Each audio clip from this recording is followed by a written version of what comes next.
Yeah. My favorite. It's Judd's Hockey Show. What a night that was at the Garden.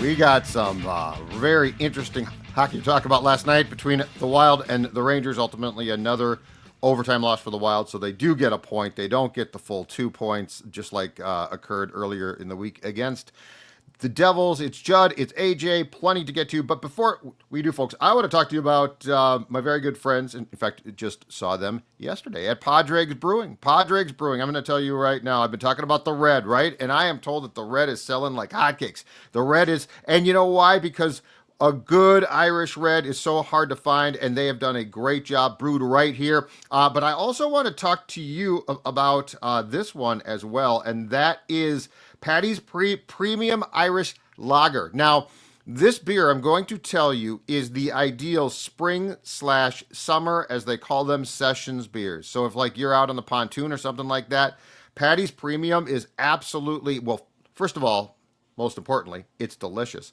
But second of all, it is an outstanding beer to sip on. Just a simple day. Imagine this, 75, 80 degrees. You're out on the lake, AJ, and you are sipping on a beer. I want you to make sure that it's this one right here. If we can get a close-up, oh boy, Paddy's Premium, outstanding. And also, if you, like me, would like to check out Padres, it is in the old Lando Nod Factory at the corner of Broadway and Central Avenues Northeast. A great spot. Also, tons of television. So if you want to watch a game, they can get it on. There are tons of TVs. So Paddy's Premium. And as always, show us your cans on Twitter at JZulgad, JZULGAD. I want to see those cans, and I'm going to tell you, you are going to be hooked. Okay, let's get to it. I have but one question that I'm going to start the show with for you, AJ Fredrickson. What was that? What was that game? Now it was entertaining, but Yeah. what did we watch last night? That was some of the most like drunk, sloppy, incoherent professional hockey I've seen in a long time. That was just two teams that both know they need to make the playoffs, but also for some reason look like they really don't care about making the playoffs.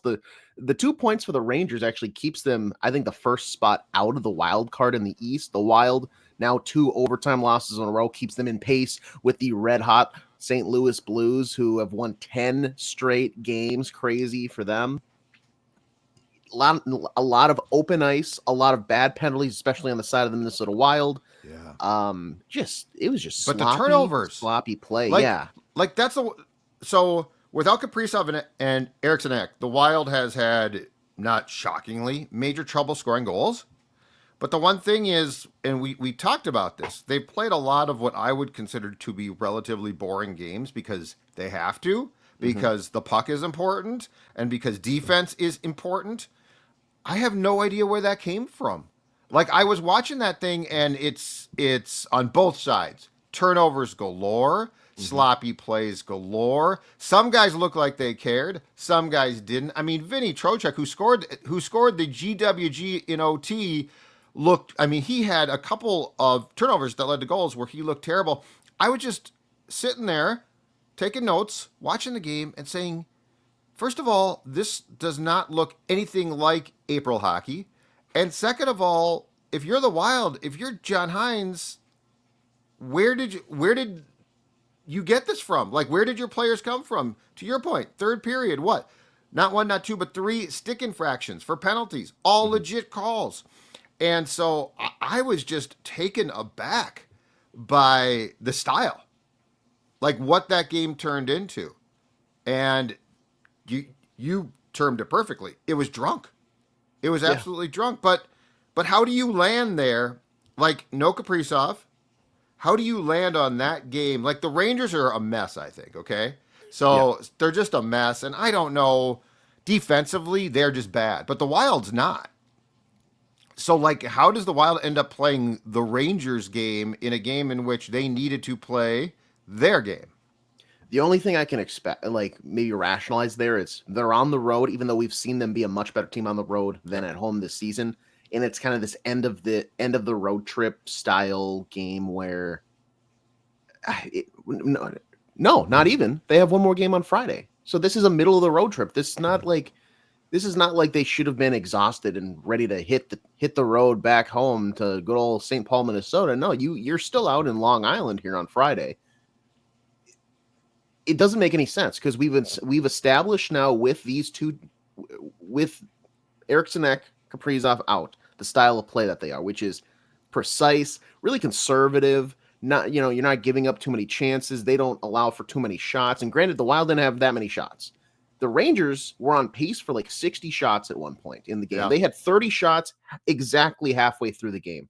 They finished after that 10-minute mark of the second period, 7 more shots going into the end of regulation. In overtime, they obviously got the last important one, so they ended with 38, I think.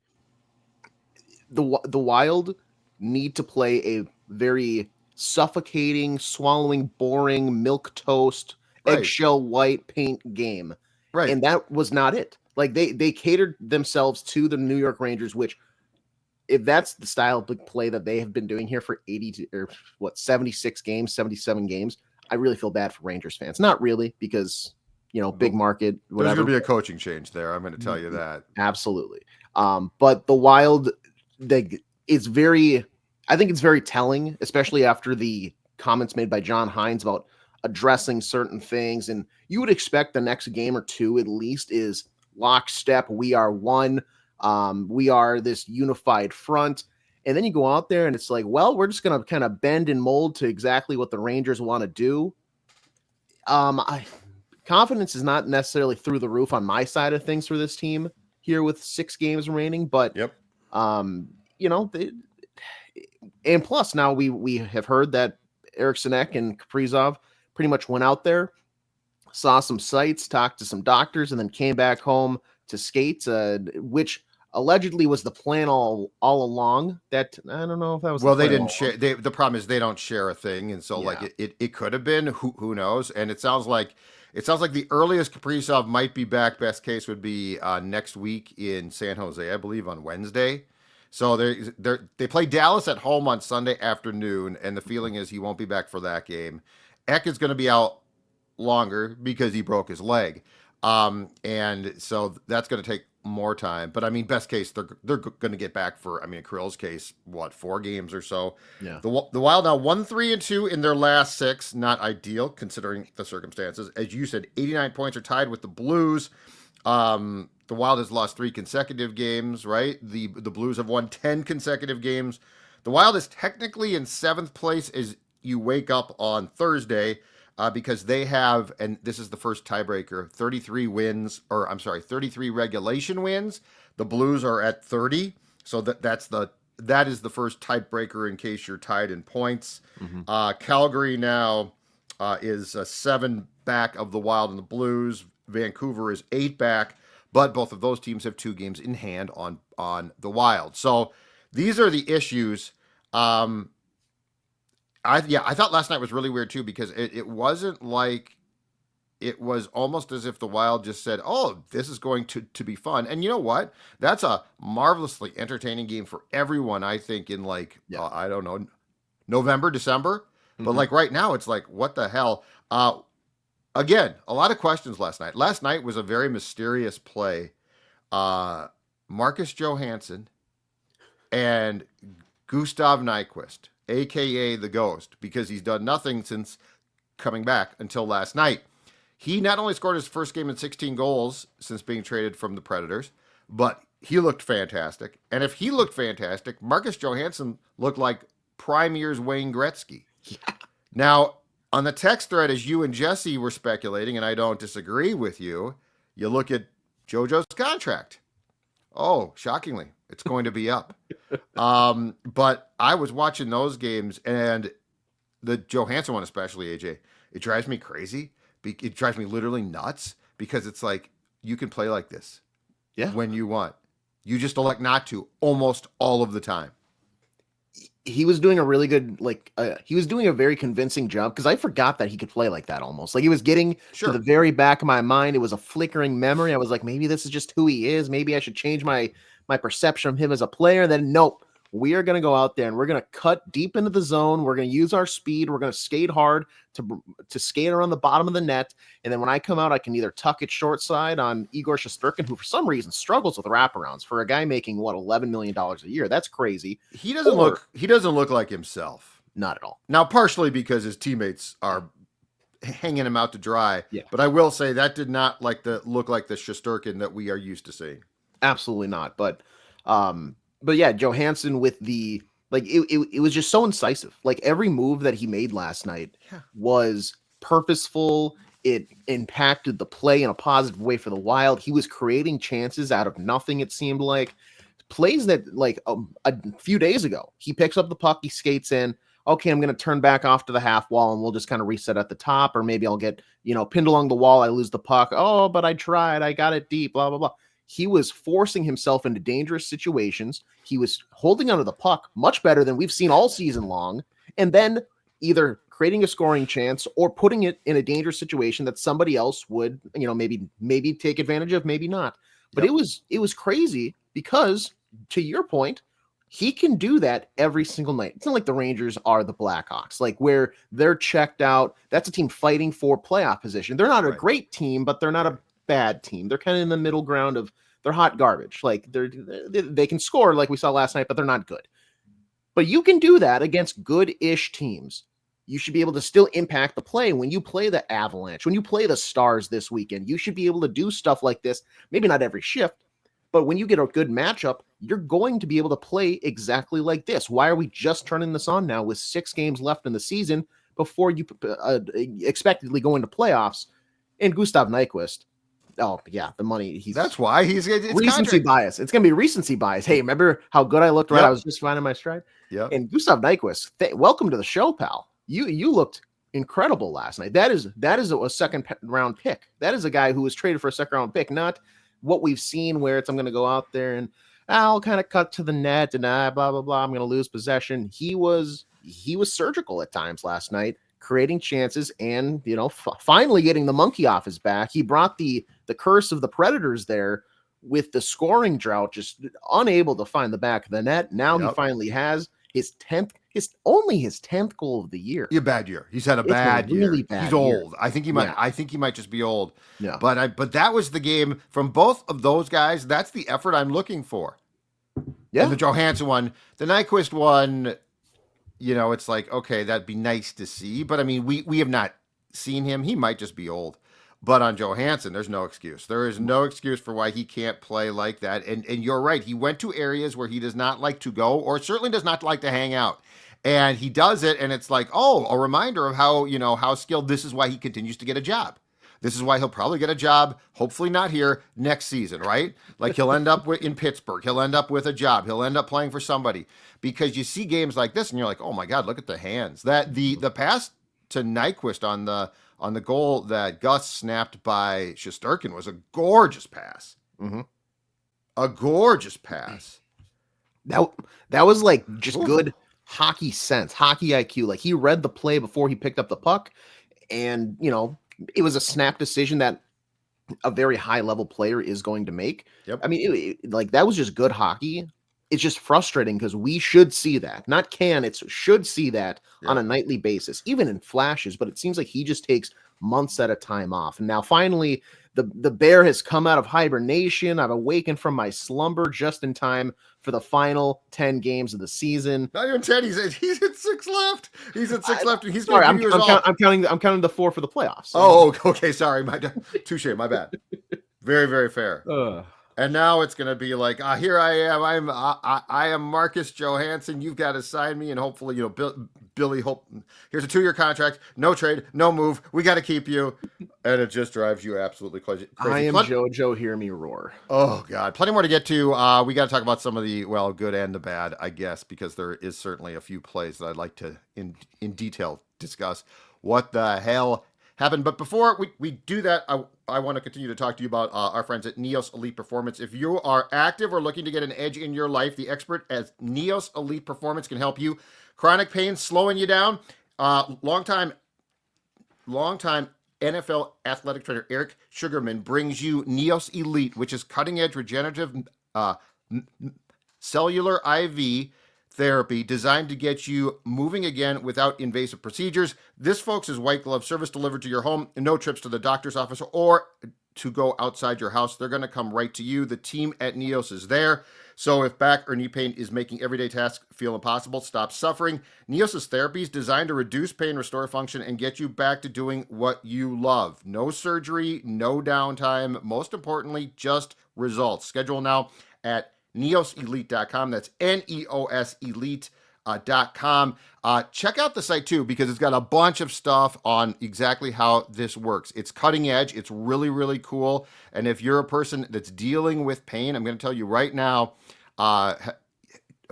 personally, having looked at the website, gotten explanations, really, really detailed explanation of how this works, it will work for you. So again, neoselite.com. All right, so Declan Chisholm, let's talk about it. So he was back last night. John Merrill sat, which, by the way, I thought was a worthy scratch. John Merrill was not good against the Devils. He's played a ton. My guess is he's going to be back in the lineup on Friday against the Islanders. The play that led to the goal, though, I've got a lot of questions about this play. Yeah. So first of all, and Declan didn't have a good night at all, but he also hadn't played him in a long time, so some of it was rust. Mm-hmm. But anyway, the play that led to the goal, so the play is going through the Wild zone. The puck ends up in the right corner. Chisholm is basically, well, I think he's supposed to be behind his net, but he is at the side of his net. And it's 4 players, including 2 Rangers and Zach Bogosian and Devin Shore. So the 4th line is out there, which, by the way, again, last night was not great. And so I'm going to start with this one. Devin Shore, so he goes into the boards, puck's basically against the boards, and he tries to play the puck out, and he turns towards his own goal, so he's facing Chisholm, and he passes the puck to Declan, who's at the side of the net, who basically, for a lack of a better term, fumbles the puck, and he fumbles it into a shot on Gustafsson, who I think was so surprised that he did make the save, but he lost the puck then. The Rangers' Chris Kreider picks up the puck and scores. I want to talk about what Declan did, but first of all, I want to talk about this. What is Devin Shore doing there? Because my question to you is, and I understand that breakouts, like everyone wants to break out, okay? Yeah. But that pass is a very dangerous, especially your 4th line guy. Like you are not skilled. That pass is a very dangerous pass. And what I don't understand is, if you're Devin Shore, why wouldn't you go in with 4 guys there and try to tie the puck up? Because we've seen this. They won't whistle it dead, but they don't call a penalty. So like you can literally tie the puck up, and this was in the old school. This is what they did with your skate. So you are tying the puck up. So explain to me, first of all, what do you think the thought process of that pass is? Because that pass is going to lead with your 3rd pairing D and your 4th line. That ain't going to lead to an 85 Oilers high-flying breakout play. I genuinely think that was just like an instinctual, I'm in the corner, I have pressure on me, here's the first teammate I see, let's throw it to him. And that's why he's on the 4th line. Like, that is the type of player he is. Right. I'm sure there was at the end of the day, I think everybody from this sequence is going to still put most of, if not all of the blame on Declan Chisholm, because it was a really bad play, and we'll talk about that in a second. But that pass to that area is terrible. If you're going to move the puck, you either kick it up along the wall or down along the wall, because where Chisholm was, it takes a stride, maybe a stride and a half, to just turn, pivot, and now he's picking up a puck along the end wall. Throwing it towards the front of the net is a terrible situation anytime, especially if you feel pressure. Why are you helping out the other team? Right, that's my question. That's just tie it up, though. It's a terrible decision. And that's the other thing. The worst case scenario is it's easy. It's really it bails you out at the end of the day, because if you get outworked or whatever, you already have I think it was 2 Ranger players on you. It was 2 and so it was 2 and 2. Bogosian was there too. That's right. But if you tie it up there, I think people can say they just won that battle, and then whatever happens after that is what happens. But tying that up is the safest play. It kills clock. It allows your team, either a Chisholm or another forward, to jump in and realize, hey, we need to help, we need to support here, because then if that puck comes out, they have first dibs on whoever pulls it out of the scrum, if it's a blue sweater. just a really, really kind of, like I said, I think it was instinctual. I think he would probably say that was a terrible pass. He's not going to defend that move by any means, but every coach in Minnesota here is showing that to their high school, Bantam, Squirt, you name it team and saying, never make this pass in your life. This is terrible. Right. And then Chisholm compounded it much worse. Yeah, just a fumble. I think he was probably just caught off guard. Like that is a pass you never expect to catch from that area to where he's at. True. And granted, you're a professional. You'd expect, okay, I can probably maneuver this and get it behind the net and not dunk it on my goaltender who's right next to me. But it was a really bad visual for the Wild. Like it was 10 seconds of just terrible hockey. They fought back and they got a point. So I'm sure it's one of those where if you ask them about it, they're going to say, yeah, that was bad, but we got to look ahead, blah, blah, blah. We had some game left. And they did. Yeah. They basically said, we're all, we all make mistakes and that's still a team thing. And I was surprised the pass didn't get talked about more because the fumble of the puck is, clear as day. And it's unfortunate, but the actual decision as a fourth line guy to use your term, to compound the mistake by trying to pass it out in front of your own net to a guy who's not expecting it, who shouldn't be asked to do that regardless because he's a third pairing defenseman. It was a very weird situation. But I don't think, as bad as it was, I don't think Declan Chisholm should be the only one who suffers some probably film breakdown angst. Yeah. Gets in trouble. I don't know what the term is. Because you can't make that play. No, and like as a fourth line guy like Devin Shore is, like I'm sure he understands, and this I think is widely regarded as like you go out there, you have a job of probably playing physical, you're eating some minutes to give your top line guys a break. But the biggest thing is like to play safe hockey that you're not going to get scored on. Like you want to keep that plus minus as good as possible, and you're going to get scored on because if you get a matchup, it's going to go against you. But that is that's just a blunder that you can't have a fourth line guy making. It's supposed to stay along the perimeter, low danger. That put it into a terrible, terrible spot. And also a Declan Chisholm, remind me, but isn't this like the second or third instance of him having the puck right by the net and basically just turning it over? He had one, I think, at home where he tried to like do a breakout pass or a stretch pass and he just fanned on it. And then whoever, I think it was like in front of his, that in front of his net, just left it on. That was a second period play because the Wild had the long change. Yes. Right? Yeah. I want to say that was against the Canucks, but I feel like that's wrong. Yeah. But I remember that vividly of him just like whiffing and all right, here's a goal. So him close quarters around the net, it's not like a problem, but it's happened enough to where I have two instances in my mind of this now happening. Yeah, that was bad. Real bad.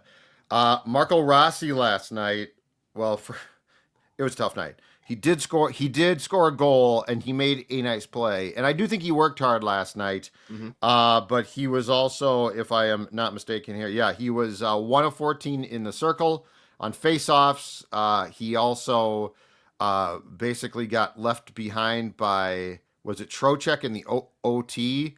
Panarin, I mean, first of all, freaking Panarin is so good. Yeah. He is stupidly good. He and Kaprizov have that same I can make you look dumb skill set. You give them an inch, they're gonna make you pay. I know it's fun to watch, but Marco struggled a bit last night. I thought got caught up in the game. The other one that I wanted to ask you about was what do you think?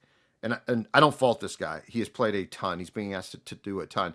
What do you think about Philip Gustafsson starting to wear down? Because I think the rebounds aren't egregious, but the last few games, or at least 2 of the last 3 games, the rebounds have become a little bit more of a thing, including the first goal again last night, which to me was, the first goal last night was reminiscent of the first goal against the Devils, where he makes the save, but he gives up a really juicy rebound. It gets knocked into the net, and I don't know, it just feels like that is part and parcel of him probably tiring, which is not a good thing when if you do make the playoffs, you're probably going to try to ride him again. Mm-hmm. I'm not so sure. I know you need the points, so you can't get cocky here. Yeah. But I also am not sure that you're doing Gustafsson or your team favors by bringing him back game after game after game. Yeah, and I think the one thing before we really say too much is that like I feel like the narrative and our viewpoint of him this season is completely different from last year, where it felt like he just wasn't on his game ever and he wasn't as prepared, and we learned afterwards that he maybe kind of came into the season not at the best physical state to succeed. This has been a completely different story. He's been a much more professional. He's played at a high level more consistently. Especially as of late, like he's been one of the main reasons with these injuries why this team has been in positions to win because of his play. Like he's been really good lately. So I understand leading on the hot hand, but you can't take a tired Philip Gustafsson, especially with what we're seeing right now, into the postseason if you're going to get there. And I get it. Like you don't know whether or not you're officially there or not, but you also have to gamble a little bit. You have a Hall of Famer who, frankly, when he's been in net, hasn't been bad. This is the week that I expected to see Fleury, because it's 3 games over the course of a week. You're on the road. This would be a great time to sandwich a Fleury start in there, rather than, I think next week they play Sunday, and then I think they're off until Wednesday when they're at home against San Jose before going back out on the road for that back-to-back, when you would expect to have at least one Flower start. Well, yeah. But you're right. This week was, and maybe you're going to see Flower on Friday, because then you would get a Gustafsson on Sunday against the Stars. That's a tougher battle. Probably could go Gustafsson again against the Sharks. Flower on Friday makes the most sense, because I think you're probably going to start for sure Gus against Dallas on Monday. When, you know what, too, though? So here's the potential conundrum. Monday. So, you've got the Sharks at home on Wednesday. Now, that would scream potential Fleury start.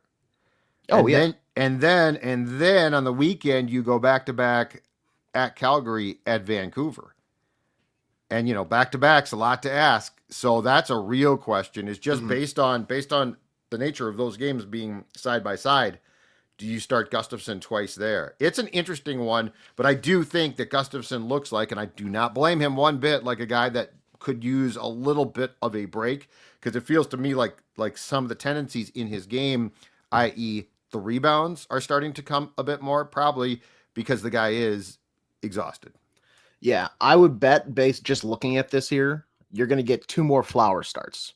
Guaranteed, maybe 3, depending on how tired behind the scenes they discuss Gustafsson and how much they want to break. Because Islanders, I think for sure. Yep. And then you're going to get one of the back-to-backs. Whether or not they start him against the Sharks next Wednesday is one thing, but it depends on also how the Flames are doing. Because if you see them play a couple extra games and all of a sudden now you're level in games played, but they're still trailing you. Yep.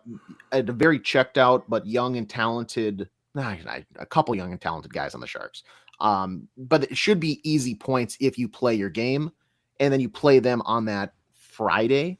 Like that's a crucial game to just get a leg up on them. So right. I think 2 more Flower starts this year. And for the fans, like right now, this is where, when you watch these games, this is not analytical at all, but savor it, because this is the last time you're going to get to see Marc-Andre Fleury in a game, barring any sort of major changes or unforeseen circumstances in the playoffs. Yep.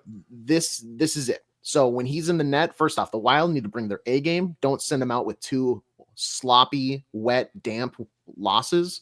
But also, he's been great with some of the off-ice stuff, but savor it, because this is the last time you're going to see Marc-Andre Fleury in goalie gear in a National Hockey League setting ever.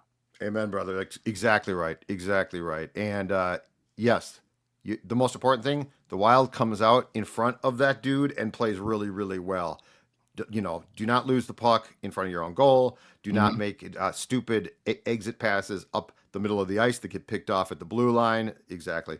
All right, we are done here again. So the road trip ends on Friday, and then the Wild comes back and plays on Sunday. So at the latest, if not before then, we'll be back on Monday to recap the weekend and see where things stand then. I'm Judd. He's AJ. Judd's Hockey Show. Thanks for watching.